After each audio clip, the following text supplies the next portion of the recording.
comment ça fonctionne encore ce bazar ici? Ouais, est-ce qu'on est droit? On est droit. C'est bon? Ça filme, ça tourne. Bonjour à tous, on se retrouve pour démarrer une nouvelle semaine de vlog. Ça fait extrêmement longtemps que je ne vous ai plus pris en vidéo. J'avoue, j'étais un petit peu stressée de reprendre la caméra là en ce début de semaine parce que ça fait tellement longtemps que, mine de rien, on perd les habitudes. Mais j'avoue, je suis trop contente de vous retrouver, de reprendre les vlogs, de reprendre le filmage, les commentaires de mes lectures et le montage des vidéos pour notre rendez-vous comment on dit, hebdomadaire? Oui, c'est ça, hebdomadaire, tous les lundis à 18 h. Je suis trop contente.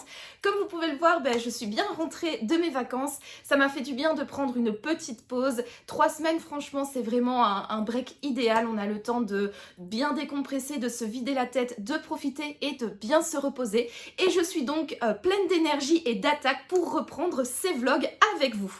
Au niveau de mes lectures de vacances, je vous ai tourné une vidéo où je vous explique un peu tous les livres que j'ai lus et bien évidemment je vous fais mes avis lecture. Donc si vous n'avez pas encore vu cette vidéo, je vous la mettrai dans le petit juste ici. C'est celle qui est sortie lundi dernier. Lundi prochain pour moi, mais lundi dernier pour vous, et qui était donc la dernière vidéo un peu spéciale que je poste les lundis jusqu'à mes prochaines vacances qui seront en octobre. Voilà donc pour un petit peu l'introduction de ce vlog. Ah, ça fait bizarre, hein. Franchement ça fait bizarre de reprendre comme ça la caméra, c'est un peu étrange, j'avais un peu perdu l'habitude, mais bon. Parlons lecture, donc je vous avais un petit peu parlé de ma lecture en cours dans la vidéo spéciale, donc les livres que j'ai lus en vacances, mais étant donné que je suis toujours dedans, je vais répéter certaines choses, pour ceux qui n'ont pas vu la vidéo ou même pour ceux qui l'ont vue, peut-être que je serai un petit peu plus complète et un avis peut-être un petit peu plus avancé. Donc je suis en pleine lecture du 5e tome, la sœur de la lune de Lucinda Riley, qui est le 5e tome de la saga Les 7 sœurs. Donc on suit Tyget, qui est donc de son petit diminutif Tiggy, qui est donc la 5e sœur, qui travaille en Écosse dans un domaine, qui travaille dans tout ce qui est préservation des animaux, etc. Elle a une personnalité assez particulière, Tiggy. Elle est très en harmonie avec la nature, très en harmonie avec les animaux, et c'est la sœur qui est la plus spirituelle de toutes. Et elle a appris donc dans la lettre que son papa lui a laissée à sa mort qu'elle avait des origines espagnoles et notamment des origines gitanes. Et donc elle va se rendre en Espagne pour marcher sur les traces donc de ses ancêtres. Et ces ancêtres, qui sont-ils? Eh bien, nous sommes plongés dans une famille de gitans qui sont à la fois des musiciens et également des danseurs. On apprend que sa grand-mère était une danseuse extrêmement célèbre de flamenco. Et donc, on va d'abord suivre son arrière-grand-mère Maria et ensuite suivre sa grand-mère Lucia, qui, elle, est donc la fameuse star de flamenco. Voilà un petit peu pour ce résumé. Alors on retrouve dans ce livre un petit peu le schéma classique, donc si vous avez déjà lu un tome des 7 sœurs, si vous êtes familier de cette saga, voilà, vous savez de quoi je parle. Mais pour ceux qui ne connaissent pas, donc cette saga-là, en tout cas, bon, moi je suis qu'au 5e tome, hein, il y en a 8 en tout, mais elle se construit toujours de la même façon. Donc c'est-à-dire on va commencer toujours par la même phrase, donc qui est « Je me souviens précisément de l'endroit où je me trouvais et de ce que je faisais quand j'ai appris que mon père venait de mourir ». Ensuite, on va enchaîner sur l'histoire de la sœur. Donc dans le premier tome, on suivait Maya, dans le deuxième tome, on suivait Ali, etc. qui vit un instant de sa vie. Dans les 4 premiers tomes, elles étaient souvent en pleine interrogation, remise en question de leur existence, ou en tout cas, elles étaient un petit peu paumée, j'ai envie de dire. Ici, Tiggy, je la sens un peu moins interrogative sur son destin, sur son histoire, sur sa vie, sur son présent, etc. Et donc, on va suivre cette sœur qui va partir à l'étranger, donc à la recherche de ses origines.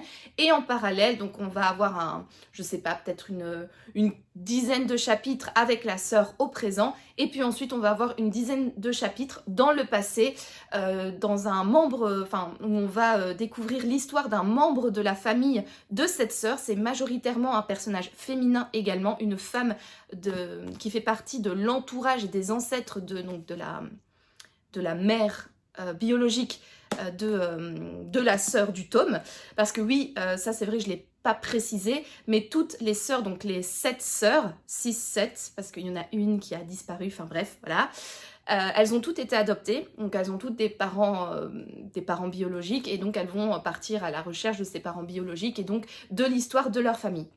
Donc par exemple dans le premier tome avec Maya, on était plongé dans le monde des artistes sculpteurs au Brésil et à Paris également, parce que une des ancêtres de Maya était brésilienne, elle est venue à Paris et elle a gravité dans le milieu des sculpteurs dans les années 20. Voilà, la deuxième sœur avait des ancêtres donc suédois, norvégiens, un des pays du Nord, là où il fait froid, je me souviens plus lequel. Et elle avait donc une ancêtre qui était, il me semble, chanteuse d'opéra. Chanteuse d'opéra.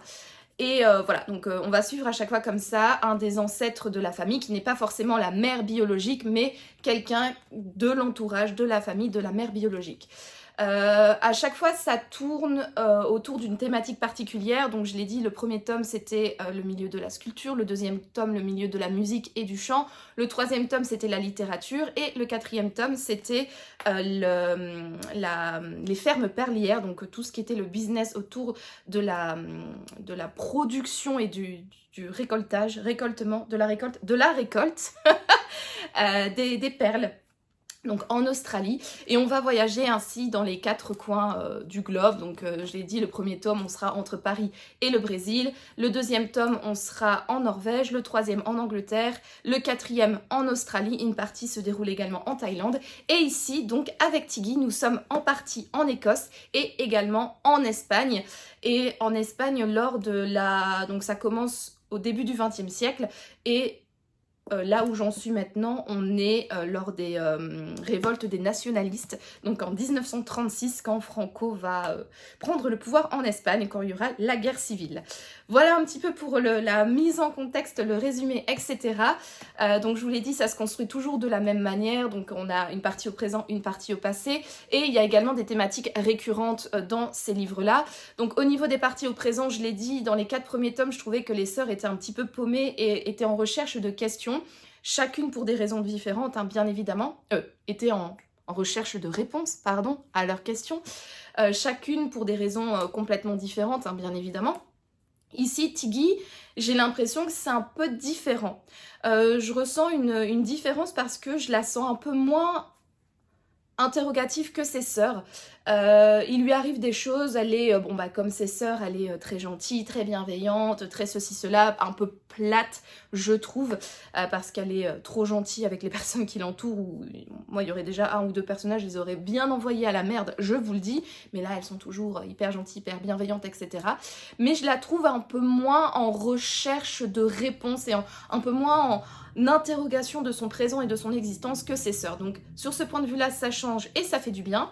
En revanche, là où ça ne change pas trop, je trouve, c'est la partie au passé. On va donc à nouveau être en présence d'une femme qui vit une relation amoureuse un petit peu dramatique, un petit peu chaotique. Voilà. Les personnages de Lucinda Riley, surtout au passé, ne sont jamais heureux dans leurs histoires d'amour. Hein. Franchement, c'est un peu triste à lire parfois parce que il n'y en a aucune, en tout cas jusqu'à présent, hein, qui est heureuse en amour dans la partie du passé. Alors, elles trouvent bien évidemment toujours des à côté, voilà, de quoi pimenter un petit peu leur vie et trouver une voie de bonheur.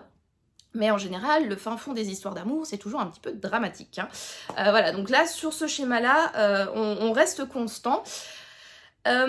Sinon, donc au niveau des thématiques, je l'ai dit, les thématiques au passé, on va être plongé dans le monde espagnol, le monde gitan, de la musique et de la danse, notamment du flamenco. Et je dois bien avouer que de par ces thématiques, je suis un petit peu moins à fond dans le bouquin que les 4 précédents tomes.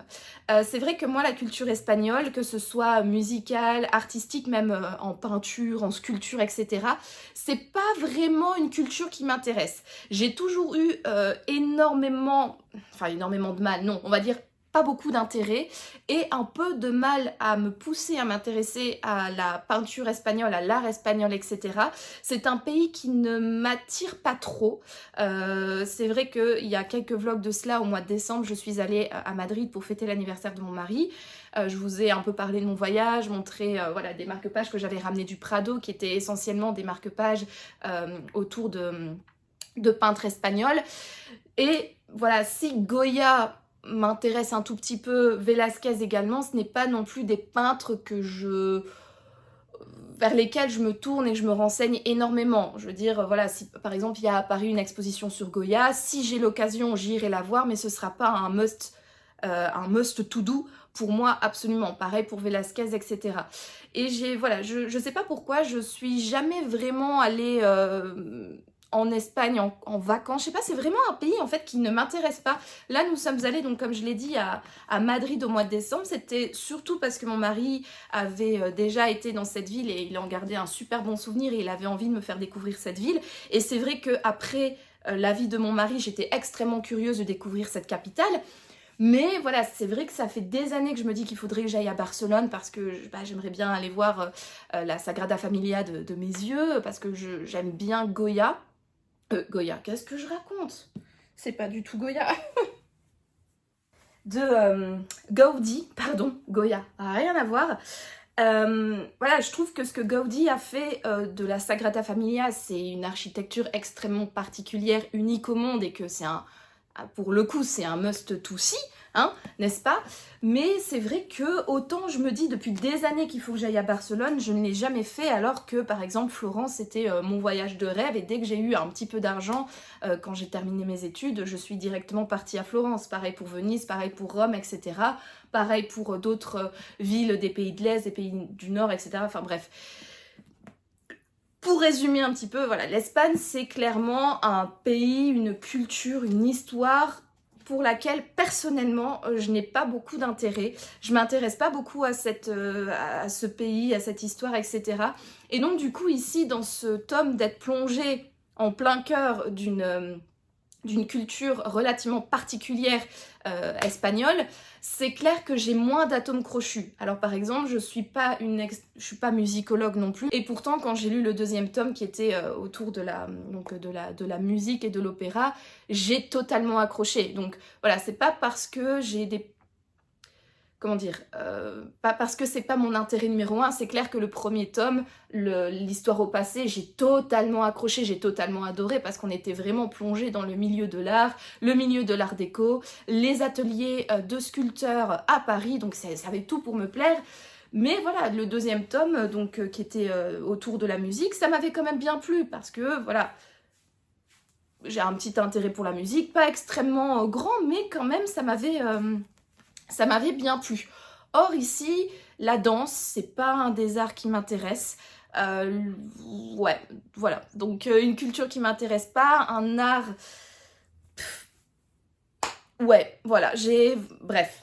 En résumé, j'ai pas beaucoup d'intérêt. Je pense que j'aurais préféré si le tome se centrait autour d'une danse plus particulière, comme par exemple le ballet. Encore une fois, on est en lien avec l'opéra, mais voilà, ça c'est peut-être potentiellement un sujet qui ne m'intéresse pas de prime abord, mais qui aurait potentiellement éveillé ma curiosité. Ici, le flamenco, je trouve ça intéressant, mais sans plus, et j'avoue que du coup, de ce fait, je vais pas dire que je subis ma lecture, mais je prends beaucoup moins de plaisir à lire ce livre et à retourner à ma lecture que quand je lisais les 4 autres tomes précédents. Voilà. En plus de cela, donc ici, je suis à la page 506 sur 800... Hop, 848. Donc il me reste un bon... oui, un bon 300 pages, 340 pages à lire. J'ai encore de quoi faire. Ici, pour l'instant, je suis plongée en plein dans le passé avec Lucia, donc cette danseuse du flamenco. Et en plus de cela, je trouve pas Lucia très intéressante comme personnage. Je la trouve... Alors, elle a un côté très extravagant, très...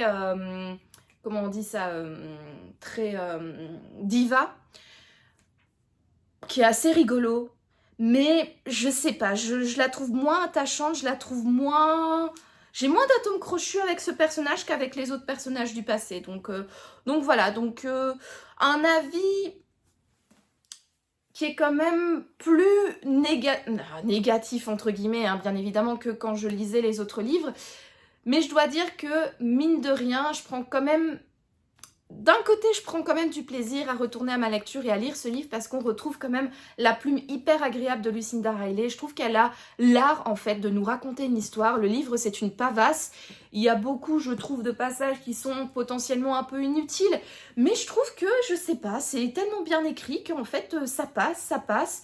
Ça se lit vite, ça se lit bien, on est bien dedans. C'est agréable, mine de rien. Et donc, du coup, c'est quand même un plaisir pour cela de retrouver donc la plume de Lucinda Riley, sa manière de conter cette histoire. En revanche, voilà, comme je l'ai dit, j'ai un peu plus de mal avec le sujet et également avec le personnage au passé qui est Lucia. Et à l'opposé de cela, en revanche, Tiggy, donc qui est la sœur de l'histoire au présent, elle, par contre, je la trouve extrêmement intéressante. C'était une des sœurs qui me titillait le plus avec Star, donc la troisième sœur, parce que Star est une sœur extrêmement discrète, toujours dans l'ombre de sa sœur Sissy, et donc j'avais envie de la connaître un peu plus. Mais par contre, Tiggy, en tout cas, j'ai l'impression, peut-être que je me trompe, et d'ailleurs, si je me trompe, dites-le moi dans les commentaires, mais de ce que je me souviens de mes lectures des 4 premiers tomes, je me souviens pas qu'on ait énormément parlé de Tiggy, qu'on ait énormément abordé ce personnage. Je sais qu'on l'avait mentionné à 2-3 fois en disant qu'elle était donc végétarienne, que c'était la sœur la plus spirituelle. Il me semble qu'elle est peut-être intervenue une fois dans le premier tome, mais là, encore une fois, je me souviens plus, donc potentiellement je dis des bêtises. Mais par rapport à Star qui m'intriguait parce qu'elle était vraiment présente mais discrète, ici Tiggy, en fait, je trouve, en tout cas j'ai dans ma mémoire, où j'ai l'impression en tout cas qu'on ne l'a pas beaucoup vue dans les précédents tomes, et donc du coup c'était la sœur qui m'intriguait, voilà, j'ai enfin trouvé le bon mot, qui m'intriguait le plus, parce que j'avais envie de la découvrir, j'avais envie de voyager avec elle, de suivre un petit moment de sa vie pour apprendre, voilà, qui est-elle, comment réfléchit-elle, comment agit-elle, etc. Et elle, pour le coup, je l'aime bien. Alors comme je l'ai dit, elle est un petit peu trop bienveillante, un petit peu trop gentille, etc. à mon goût. Et j'ai hâte que son côté un peu plus spirituel, etc. se développe parce que je trouve que c'est un personnage intéressant, je trouve qu'elle a beaucoup de potentiel et j'espère du coup que Lucinda Riley va exploiter ce personnage à fond. Voilà donc pour ce long blabla autour de ma lecture en cours, donc qui est le 5e tome des 7 sœurs de Lucinda Riley, donc la sœur de la lune. Et écoutez, on reprend ces vlogs en force, hein. Mine de rien, je blablate, je me suis reposée, mais j'ai pas appris à être concise pendant ces 3 semaines-là. Donc écoutez, j'espère que mon petit blabla vous plaît toujours autant. Et écoutez, moi je vous dis donc à plus tard pour la suite de ce vlog.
Cette semaine de reprise de vlog.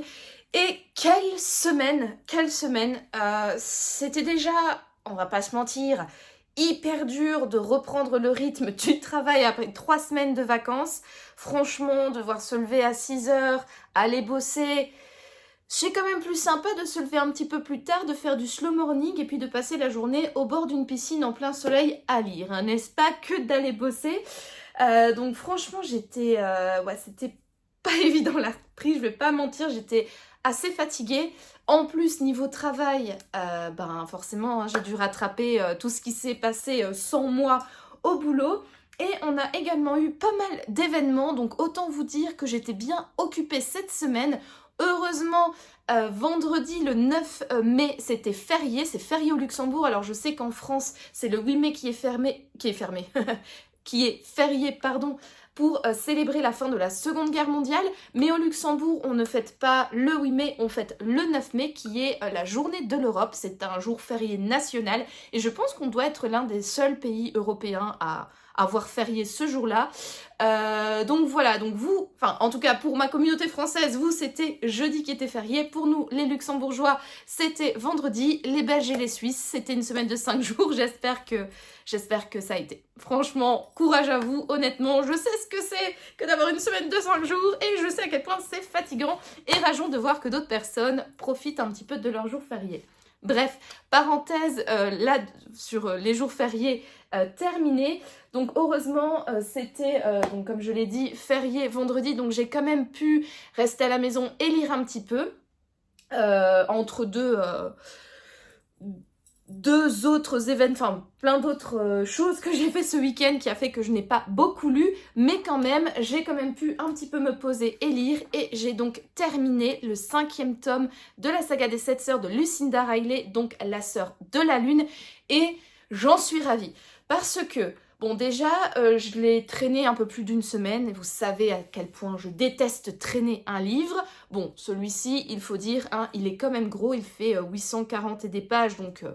Voilà, ceci explique cela. Quand on travaille, on n'a pas le temps de lire et de bouffer en quelques jours un livre de 800 pages. Enfin, normalement, chacun son rythme de lecture, bien évidemment, mais en tout cas, moi, ce n'est pas le cas. Et donc, ben, c'est vrai que je l'avais un peu traîné, d'autant plus que, comme je vous l'ai dit, j'étais pas mal occupée cette semaine, donc je n'ai pas eu beaucoup le temps de lire pendant la semaine, et ça m'énerve de lire 20 pages par jour, c'est vraiment chiant, on n'avance pas, et en plus... On va pas se mentir, ce roman, je trouve qu'il était un petit peu tiré en longueur. Alors, c'est le livre de la saga des 7 sœurs que j'ai pour l'instant le moins aimé. C'est assez paradoxal parce qu'en fait, Tiggy, c'était l'une des sœurs qui m'intriguait le plus parce qu'on n'en parle pas beaucoup. Dès qu'une autre sœur parle de Tiggy, c'est souvent en bien, en disant qu'elle est très spirituelle, un petit peu loufoque entre guillemets, mais c'est toujours en bien qu'on parle de Tiggy, contrairement à Sissi ou à Electra, où les sœurs sont pas très très sympas avec ces deux personnages. Et donc là, j'étais vraiment...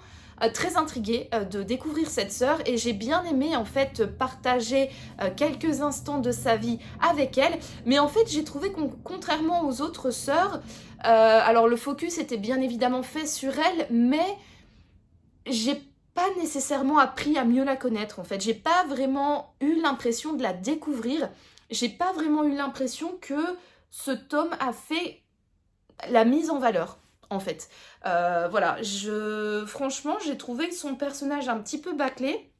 Je pensais qu'on allait un petit peu plus creuser justement son côté spirituel, et le fait qu'elle soit issue d'une famille de gitans, pardon, qui ont des pouvoirs un petit peu spéciaux. Je pensais qu'on allait vraiment accentuer cet élément. Alors oui, on le met un petit peu en exergue, on aborde un petit peu ce sujet, mais je trouve que c'est dommage, ça n'a pas été assez exploité à mon goût, et donc du coup je reste un petit peu sur ma faim, malgré le fait que je sois vraiment ravie d'avoir un peu plus découvert cette sœur, mais voilà, je reste un peu sur ma faim. Concernant l'histoire au passé, je vous en ai déjà parlé dans le début de ce vlog. Ça se passe en Espagne autour de la musique et de la danse du flamenco. Et moi déjà la culture, l'histoire espagnole, ça m'intéresse pas trop. Et la danse flamenco et la musique flamenco encore moins. Et donc du coup voilà, la thématique ne m'a pas transportée. Et en plus j'ai trouvé les personnages un petit peu désagréables. Lucia, qui est... la figure féminine la plus importante dans la partie au passé. J'ai bien aimé son caractère un petit peu... elle en veut quoi, la nana. C'est vraiment une nana hyper ambitieuse qui a un caractère vraiment particulier et qui en a rien à foutre, qui pense... qui ne pense qu'à son art et qui veut toujours plus pour son art et toujours plus pour sa célébrité, etc. Donc j'ai bien aimé ce côté vraiment très... perfectionniste jusque dans les moindres détails et de vouloir toujours plus, mais elle a un côté quand même, oh, elle est vachement agaçante. Et alors son mec dans l'histoire, comment il s'appelle encore, Ménique, quelque chose comme ça, oh lui, il m'énerve quoi. Enfin franchement, il est pas... Enfin, on est quand même souvent avec lui, mais ouais non, il était chiant. Franchement, il m'a énervé. Leur relation, je l'ai pas trouvée saine du tout. Ça m'a un petit peu saoulée. La relation que Lucia a avec son père également, le mec il se fout royalement de sa tronche. Bref, l'histoire au passé m'a un petit peu saoulée également. Et j'ai trouvé que le livre de manière générale était quand même vachement long. Il y a plein de passages que j'ai trouvé un petit peu inutiles, que je trouvais... Ça faisait en fait tirer le récit en longueur, je voyais pas trop l'intérêt. Et même si la plume de Lucinda Riley est une plume extrêmement agréable, elle a véritablement un talent de contrice, c'est fluide, les pages se tournent quand même vite, hein, on va pas se mentir. Même les passages un peu plus creux qui ne m'intéressaient pas, je les lisais rapidement, donc pour ça il n'y a rien à dire. Mais de manière globale, ouais, j'ai trouvé ça un peu long. Et je vais pas vous mentir, je suis contente d'avoir terminé ce bouquin. En plus, bah, un peu comme dans tous les Lucinda Riley, c'est assez prévisible, que ce soit les histoires au présent ou les histoires au passé, on se doute dès les premières pages quelle sera la finalité des différentes relations et des différentes histoires, donc pour ça il n'y a pas un grand suspense. Donc c'est un côté convenu qui est quand même agréable de retrouver, mais d'un autre côté, voilà, quand on est dans le livre depuis un certain temps, qu'on tourne les pages, qu'on a envie d'avancer, qu'on a du mal à avancer, ou que voilà, on se dit, bon, compter convenu, c'est vrai que ça a un côté très confortable, mais bon, zut, enfin, tout ça pour ça, quoi. Voilà, voilà un petit peu mon avis. Néanmoins, c'est pas une mauvaise lecture, je peux pas dire que c'est une mauvaise lecture, comme je l'ai dit, c'est voilà, c'est quand même bien écrit, c'est bien documenté, et je pense que si vous avez un intérêt pour l'histoire espagnole, pour l'art du flamenco, la musique gitane, etc., je pense clairement que vous pouvez trouver votre bonheur dans ce livre-là. C'est juste que moi, bah voilà, comme les thématiques ne m'ont pas à 100% plu, même... Ouais, enfin voilà, ces thématiques ne m'attiraient pas, voilà, j'ai un peu plus galéré et voilà, ça entache un petit peu ma lecture, mais ça n'en reste pas moins un chouette bouquin. C'était sympa de découvrir cette histoire, de découvrir les origines de Tiggy et de connaître un petit peu plus ses ancêtres. Voilà donc pour mon avis sur le 5e tome de la saga des 7 sœurs. J'ai vraiment envie d'enchaîner avec Electra assez rapidement. En fait, à la fin de chaque roman, il y a toujours le dernier chapitre. C'est un petit peu une mise en bouche pour le tome précédent. Donc dans le tome de Maya, le dernier chapitre, c'était une petite histoire de Ali. Puis dans le tome du coup de Ali, c'était la petite histoire de Star à la fin. Donc à chaque fois, il y a une petite mise en bouche à la fin. Et Electra, c'est vrai que c'est une des sœurs qui m'attire le moins. Dans le sens où, en fait, comme je l'ai dit, très souvent, les sœurs d'Alpiez, hein, c'est bien ça, hein, que je dis pas de bêtises. D'Apliez, pardon. Les sœurs d'Apliez, elles ne sont pas très élogieuses quant au personnage de Sissi et au personnage d'Electra. Et Electra, ça a l'air véritablement d'une femme qui brûle la vie par les deux bouts, sexe, drogue, alcool et drogue. Drogue, oui, hein, dans le fond, un petit néologisme pour aller plus rapidement pour expliquer les choses. Et ça a l'air d'être quelqu'un de très exubérant, avec un fort caractère, avec une forte personnalité, qui pense peut-être potentiellement que à sa tronche.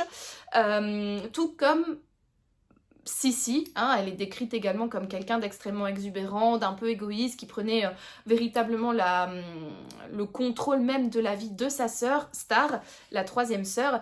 Et puis en fait, quand j'étais arrivée dans son tome, j'y allais un petit peu à reculons, parce que je me disais, voilà, si le personnage ne m'attire pas, le personnage m'énervait déjà dans les tomes précédents, et donc du coup là, de se retrouver avec elle à 100%, j'y allais un petit peu à reculons. Et puis finalement, j'ai véritablement aimé le 4e tome. J'ai adoré découvrir un petit peu plus Sissi, un petit peu plus en profondeur, voir un petit peu quel est son vrai caractère, sa vraie personnalité, en dehors de sa sœur et de toutes les exubérances qu'elle peut faire avec sa famille.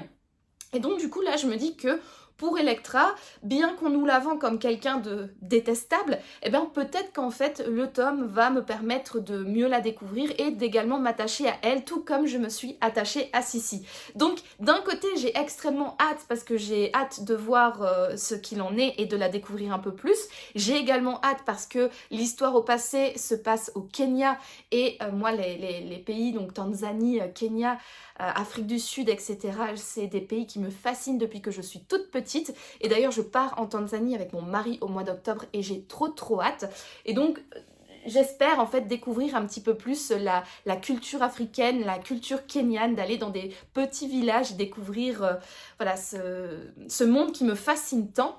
Et d'un autre côté, du coup, j'ai pas du tout hâte parce que j'ai peur de me retrouver face à cette sœur et j'ai peur que son comportement m'agace au plus haut point. Et étant donné que le livre d'Electra, je pense qu'il est encore plus épais que celui-là, il y a plutôt intérêt que la sœur me plaise, hein, parce que sinon je vais galérer comme j'ai un petit peu galéré dans celui-là.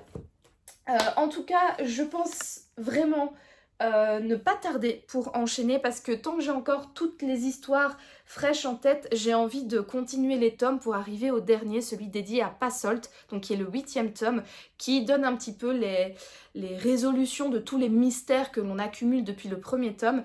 Et je sais qu'on m'a déjà, en tout cas, recommandé de ne pas trop tarder pour lire ce 2e tome, pour avoir un petit peu tous les mystères encore en tête et voir à quel point potentiellement je me suis fait berner par l'autrice.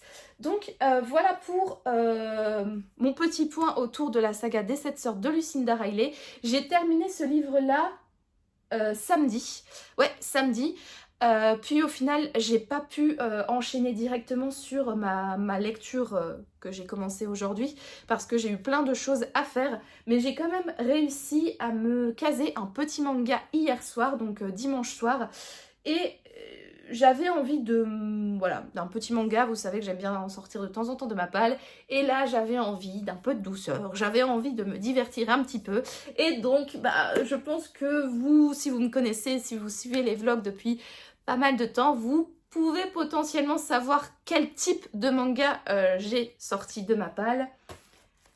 Voilà, bien évidemment un manga avec des chats et plus précisément le manga Chat des rues. Alors ici c'est le 5e tome, donc on continue les aventures donc de Maruru et Hachi qui sont 2 chats errants qui ont vécu plein d'aventures et qui maintenant dans ce tome 5 se retrouvent dans un refuge pour chats. Je vous avais déjà expliqué mon sentiment par rapport à ce manga. Pour petit rappel, j'avais lu l'année dernière au mois de juin le 1er tome parce que je l'avais trouvé par hasard dans un bureau de poste dans une gare quand j'attendais mon TGV pour revenir du sud de la France pour être très précise. Et j'avais adoré ce 1er tome parce qu'on était véritablement focus sur la vie de Maruru et Hachi. Donc en fait, Maruru, c'est un chat domestique qui s'est perdu et qui devient chat des rues. Et donc il n'a pas du tout les codes pour vivre dans la rue, il n'a pas les codes pour survivre, pour se nourrir, trouver à boire, se protéger du froid, etc. Et donc Hachi, qui est un chat des rues, un chat voilà, de l'extérieur pur jus, va le prendre sous son aile et à deux ils vont survivre dans ce monde impitoyable de la rue et des félins, comment on dit encore, des félins de poubelle? Non, des chats de... Comment on dit? Des chats? Je sais plus. Il y a normalement des chats errants. Ouais, je pense que c'est ça l'expression. Je pense que j'ai autre chose en tête, mais bon, bref. On va dire des chats errants. Voilà.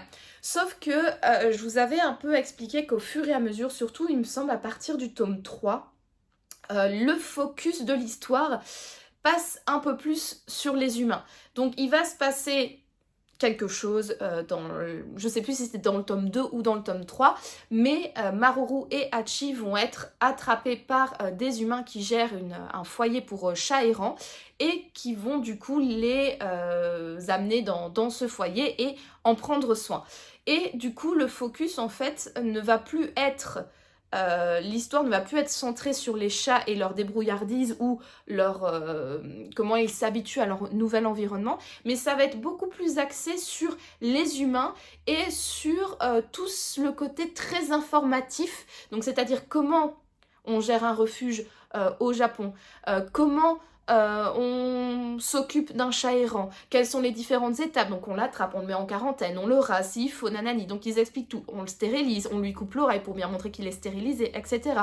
Ensuite on fait ça, voilà, donc ça va être véritablement une explication didactique de comment est-ce qu'on prend en charge, nous humains, les chats errants.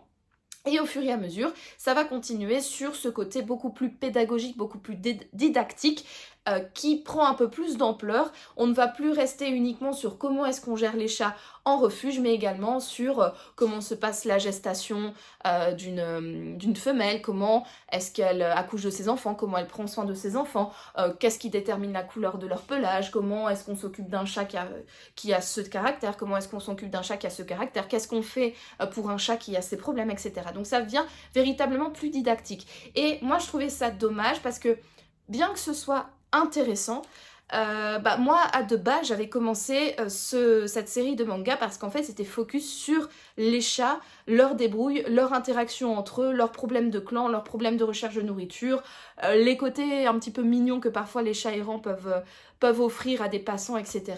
Plutôt que pour en apprendre plus sur comment on gère un refuge et comment fonctionne le métabolisme et les différents comportements félins. Et là, malheureusement, dans ce 5e tome, on continue sur notre lancée, même si il y a, par rapport au tome 4, un petit peu plus de passages où on a les interactions entre les chats et donc on va retrouver un petit peu cette patte hyper humoristique et hyper attendrissante des relations des chats entre eux, où on est dans leur tête, où on les voit, enfin, où ils parlent entre eux, etc. Mais on a quand même, encore une fois, ce côté très très très didactique où les humains sont quand même vachement au centre de ce manga. Donc je suis quand même un poil déçue. Parce que je trouve que ça me manque en fait Voilà, moi j'avais envie de suivre les chats et je vais pas dire que je m'en fous. Enfin si, en fait, je m'en fous de tout ce qu'il y a autour. Je m'en fous de savoir pourquoi est-ce qu'une femelle peut mettre 5 chatons à la fourrure différente au monde. Je m'en fous de savoir quels sont les comportements qui montrent qu'un chat est attaché à un humain. J'ai un chat à la maison. Je sais très bien comment ça fonctionne, je me suis déjà renseignée ou j'ai déjà appris en regardant des documentaires sur le sujet, donc personnellement j'ai pas besoin d'avoir ces informations. Voilà, comme je l'ai dit, je m'en fiche un petit peu, bien que je trouve quand même que ce soit intéressant et je peux comprendre que ça peut plaire à certaines personnes d'avoir ce côté très didactique et donc du coup d'en apprendre beaucoup plus sur la vie féline. Mais moi je regrette véritablement de ne plus être en compagnie des chats, quoi. Moi j'ai envie de suivre Maruru. Maruru il me fait gueulerie, Hachi il a un caractère de merde, il est extrêmement drôle. J'aimais bien leur duo et j'ai envie de les retrouver, quoi. Eux et tous les autres, j'ai envie de les suivre, j'ai envie de rigoler avec eux et pas d'apprendre des choses sur les chats. Voilà, si j'ai des questions, je l'appelle ma vétérinaire et elle me répondra, voilà, elle répondra à mes questions. Après, voilà, je peux comprendre pourquoi ce manga plaît quand même à certaines personnes parce que je trouve que la partie didactique, c'est quand même très bien fait. Ça n'a pas du tout un côté alourdissant, c'est intéressant, c'est bien mis en contexte. Je trouve qu'ils arrivent bien à, en fait, partir d'une situation avec les chats pour dériver sur les humains qui expliquent pourquoi les chats se comportent comme ça ou pourquoi il y a cette manifestation, enfin bref. Je trouve que la partie pédagogique est très bien intégrée dans le récit et c'est quand même, je vais pas mentir, c'est quand même bien transmis et enfin je veux dire c'est écrit et de manière pas, c'est pas lourd, c'est pas pesant, c'est pas voilà, c'est bien intégré dans le récit, quoi. Donc c'est vrai que pour ça c'est quand même une réussite, mais après voilà, j'ai quand même passé un bon moment en lecture, on est en compagnie de chats, j'aime bien les dessins, j'aime bien voir la petite bouille de Maruru comme je vous l'ai dit. Après, je prends pas autant de plaisir que avec le premier tome par exemple. Et donc là honnêtement, arrivé au 5e tome, je ne sais pas trop si je vais acheter le 6e. J'ai vu que le 6 sort le 4 juin. Je pense que je le consulterai si j'ai l'occasion de croiser son chemin en librairie. Mais par contre, je ne sais pas si je l'achèterai. Je vais voir. Je vais le feuilleter. Voir si les humains sont encore fortement présents. Et si jamais c'est le cas, peut-être que j'arrêterai cette série-là. Après, à voir également combien de tomes il y a en tout, parce que si la saga fait 10 tomes, ce serait con de s'arrêter à la moitié. J'ai quand même envie d'avoir le fin mot de l'histoire et qu'est-ce qui va arriver à ces deux chats des rues. Et donc, peut-être que je serrerai les dents et que je continuerai la saga, mais en revanche, si la saga fait plus de 10 tomes, ça c'est clair et net que je ne continuerai pas, quoi. Voilà, c'est intéressant, c'est mignon, mais moi je préfère quand on est à 100% avec les chats plutôt que d'avoir ce côté pédagogique et documentaire et voilà, éducation féline qui est proéminent. Voilà donc pour mon petit avis sur donc, le 5e tome du manga Chat des rues que j'ai donc lu hier soir, dimanche soir, juste avant de m'endormir. Et ce matin, j'ai commencé un livre, mais je ne vais pas encore vous le présenter dans ce vlog. Je vais vous faire un petit peu attendre. Je vous présenterai ma lecture en cours dans le vlog prochain. Ainsi, je laisse un petit peu le suspense planer. Je fais un petit cliffhanger et je suis sûre ainsi qu'on va se retrouver donc la semaine prochaine sur YouTube pour que vous puissiez connaître quel est le livre que j'ai sorti de ma palle. Mais avant de se quitter, j'ai un petit book haul à vous faire, parce que j'ai mon papa qui est venu nous rendre visite au Luxembourg et il m'a ramené un colis que j'avais fait livrer chez lui depuis un bail déjà. Et donc il m'a enfin ramené ce colis et je suis trop contente parce que j'ai 4 nouvelles BD qui ont rejoint ma palle. Et ces BD là, elles ont toute une histoire. Déjà parce que j'ai dû les commander en seconde main. Donc en fait je suis allée sur le site de la Fnac Belgique et donc c'est pour ça que j'ai dû les faire livrer chez mon papa parce que le site donc de la Fnac Belgique ne livre pas au Luxembourg, en tout cas pour ce qui est des collaborations avec les différents revendeurs de livres de seconde main. Et j'ai donc fouillé la plateforme pour me trouver des BD, des BD de personnages que j'adore depuis que je suis toute petite. Moi j'avais regardé principalement les dessins animés à la télé, mais mon papa avait une BD chez mes grands-parents, une seule, avec ces 2 personnages, et ces 2 personnages que j'adore, c'est des personnages de Hergé. Ce n'est pas Tintin, ce n'est pas Milou, ce n'est pas Jo, Z et Joko, c'est les autres, c'est Quick et Fluke. Voilà, j'ai pris 4 BD, je vais vous les présenter un petit peu mieux, juste après. Donc, alors, qui est Quick, qui est Fluke? Je n'en ai aucune idée. Je vais regarder si j'arrive à le découvrir vite fait. Ok, Fluke. Alors, apparemment, lui c'est Quick, voilà, en rouge, et lui c'est Fluke. Voilà. Donc ça, c'est 2 personnages d'Hergé, c'est 2 gamins dans les rues de Bruxelles qui n'arrêtent pas de faire des bêtises et qui font vraiment tourner en bourrique ce pauvre policier qui est un personnage également récurrent dans leur saga. Et donc en fait, je ne sais plus quand, mais en parlant ici en vlog des différentes BD, je pense que c'était la dernière fois que j'ai parlé de Peyo, j'avais évoqué donc l'univers de Quick et Fluke. Et je m'étais rendu compte qu'en fait, à part la seule et unique BD de mon papa, je n'avais jamais lu cette saga de BD. Et donc je m'étais dit, bah tiens, je vais me renseigner, je vais voir si c'est possible de les trouver en magasin. J'ai fouillé les sites donc, de la Fnac, Cultura et de toutes les librairies pour essayer de trouver les BD neuves, mais ce n'est plus édité. Et donc, le seul moyen de se les procurer, c'est de se tourner vers la seconde main. Et donc, j'ai fouillé à ce moment-là le site de la Fnac et j'ai réussi à me trouver 4 BD. Donc là, j'ai le tome 1, 2, 4 et 5, il me semble. Il me manque le tome 3. Attendez. Alors, j'ai Haute Tension, c'est le tome 1. Jeu interdit, c'est celui-là, le tome 2. Tout va bien, je l'ai pas. Ouais, ils m'ont annulé ma commande. Toute voile dehors, ouais, et chacun son tour, ouais, c'est ça. Donc j'ai le 1, 2, 4 et 5 sur 10, je pense. 3, 6, sur 12. Ouais, sur 12. Ouais, bon, voilà. Donc j'ai un tiers des BD et donc j'ai commandé donc Jeux interdits. Voilà, chacun son tour. Voilà, donc vous voyez hein, toujours les 3 personnages récurrents. Toute voile dehors. Voilà. Et haute tension. Voilà. Alors au niveau des résumés, bah, je vais pas vous les faire. En fait, c'est à chaque fois des petits sketchs en fait. Voilà. Vous voyez, ici, reliure d'art. Voilà, un sketch en 2 pages qui met en scène une bêtise que font les 2 garnements. Pareil ici, voilà, un sketch sur 2 pages, char à voile. Donc en fait, il n'y a pas véritablement d'histoire. C'est pas comme un Tintin, c'est pas comme par exemple le Tintin et les cigares des pharaons. Les cigares du pharaon, pardon, qui va, voilà, c'est toute une histoire en une BD. Ici, non, c'est juste des petits sketchs un petit peu, pour faire la comparaison avec Peyo, c'est un petit peu comme Poussy. Donc voilà, c'est une double page, un sketch, une page, un sketch, etc.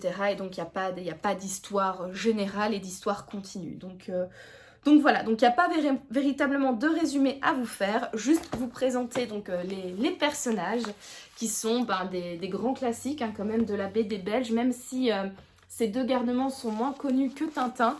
Moi, ils ont quand même bercé mon enfance, comme je l'ai dit, surtout en dessin animé. Et j'ai trop hâte vraiment de me plonger dans ces BD-là parce que je pense que ça va faire remonter des souvenirs d'enfance très agréable quand j'étais chez mes grands-parents et que j'avais piqué la seule et unique BD Quick et Flup de mon papa. Je me souviens que j'adorais la lire, je pense que je la lisais tous les soirs parce que les petites bêtises me faisaient trop rire et j'aime bien en fait moi le style d'Hergé. Je trouve vraiment que c'est des belles BD, la ligne claire c'est vraiment magnifique, j'adore. J'adore cette mise en page, j'adore l'écriture, voilà. Donc j'ai trop hâte de me plonger dans ces BD et bien évidemment dès que j'en lirai une, eh bien je viendrai vous la commenter en vlog.